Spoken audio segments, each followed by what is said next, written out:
Welcome to Lata ఛానల్కి స్వాగతం.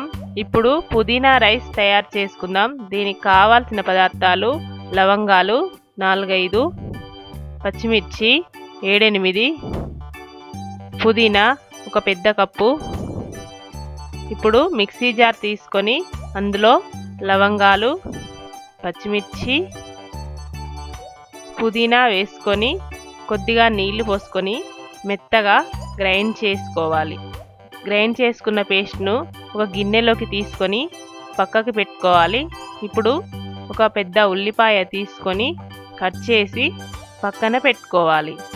ఇప్పుడు స్టవ్ వెలిగించి గిన్నె పెట్టుకొని 2 స్పూన్ల ఆయిల్ వేసుకోవాలి. ఆయిల్ వేడెక్కిన తర్వాత జీడిపప్పు పలుకులు వేసి వేయించి పక్కన పెట్టుకోవాలి.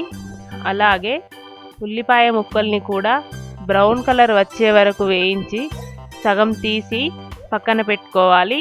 ఆ తర్వాత ఆవాలు 1 స్పూన్, జీలకర్ర సగం స్పూన్ వేసి పేస్ట్ చేసుకున్న పుదీనాను కూడా ఇందులో వేసుకుని ఆ తర్వాత ఉప్పు వేసుకోవాలి.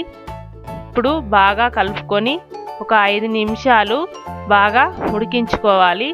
ఉడికిన తర్వాత అన్నం తీసి ఇందులో వేసుకొని బాగా కలుపుకోవాలి. ఇప్పుడు స్టవ్ సిమ్లో పెట్టి మూత పెట్టుకొని ఒక 2 నిమిషాలు దమ్ చేసుకోవాలి. దమ్ చేసుకున్న అన్నాన్ని ఒక ప్లేట్లోకి తీసుకొని వేయించుకున్న జీడిపప్పు, బ్రౌన్ కలర్ వచ్చిన ఉల్లిపాయలు వేసుకొని గార్నిష్ చేసుకోవాలి.